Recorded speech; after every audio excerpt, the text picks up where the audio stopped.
Hi Acacia class and welcome to week 2. I'm going to begin with a story this morning, and the story is called The Land of the Fire Fairies. The east wind was blowing the falling snow into drifts against the houses, fences and trees. Colder and colder it grew, and little Ted, who had been playing snowball outside, suddenly burst into his grandmother's room crying, "Oh, I'm so cold, grandmother." He took off his coat, his hat, his muffler and overshoes, stamped his feet and shook off the snow. A bright fire was roaring in the grate, and Ted lay down before it to warm himself. He began to watch the flames dancing up the chimney and disappearing into the darkness above. Picking up a stick, he lit it and held it up the chimney, trying to see whether he could tell where the flame on the end of it went. And he was enjoying himself very much when his grandmother called to him to put down the stick. "Why?" said Ted.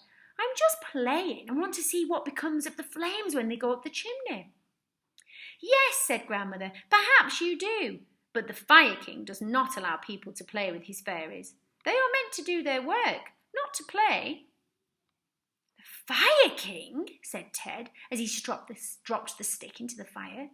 "Who is he, grandmother?"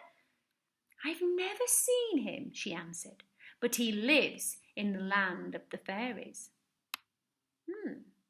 With his toes turned towards the fire, lying on his back on the warm hearth, Ted soon dropped off to Dreamland, the home of pixies and fairies. No sooner had he reached that land than straight out of the roaring fire jumped a tiny little fairy, clothed all in red, who said to Ted, "The King of the Fire Fairies has sent for you. Will you come with me, please?"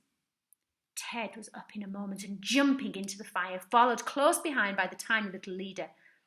The bright red road along which they travelled was very interesting. On either side was a fringe of grey moss-like ashes, and as they hurried along, Ted saw the fire fairies at work by the hundreds.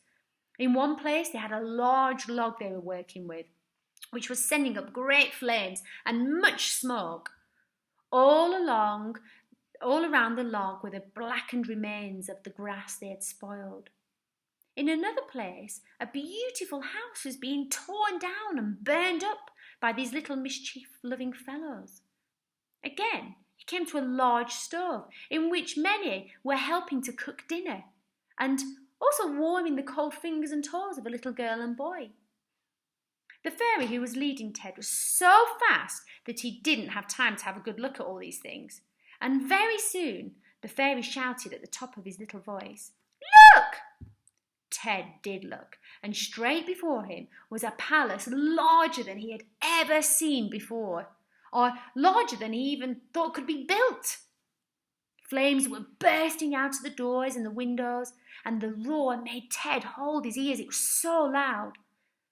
On either side of the great front door stood a large giant, whom the little fairy said were the giant's heat and light.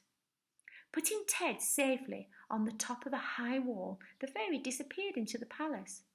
And just at that moment, a giant greater than either of the others came to the door. In a voice that sounded like thunder and shook everything around, the giant called, "Where is the little boy I sent for?" Ted knew that this was the great Fire King and was terrified, but answered quickly, "Here I am." Then the giant said, "I have sent for you to tell you that my fire fairies are not to be played with. They never hurt anyone unless they are played with and taken away from their work. Then they are sure to hurt the person who disturbs them." How frightened little Ted was, as he promised faithfully never again to play with fire. He was glad when the giant, satisfied with his promise, shut the door and disappeared, and his little guide in the bright red suit came skipping towards him and offered to take him back home. On the way back he found things had changed. The stove was black and cold, and the people who had been warming themselves around it and getting dinner ready had gone away.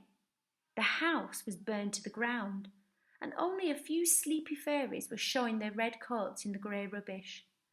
Where the log had been, only an ash heap remained, which the wind was carrying away. The road was no longer red, but dusty, and Ted found that he could walk much more slowly. How tired he was! His face felt so worn, his body stiff. And what was that noise? How much like the dinner bell it sounded!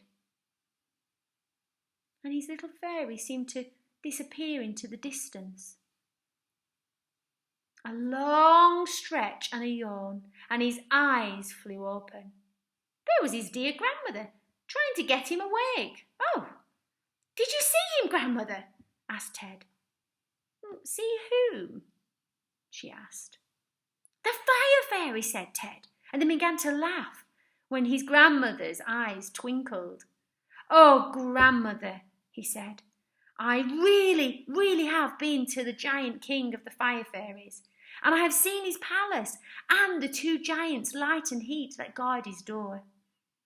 Grandmother gave him a smile.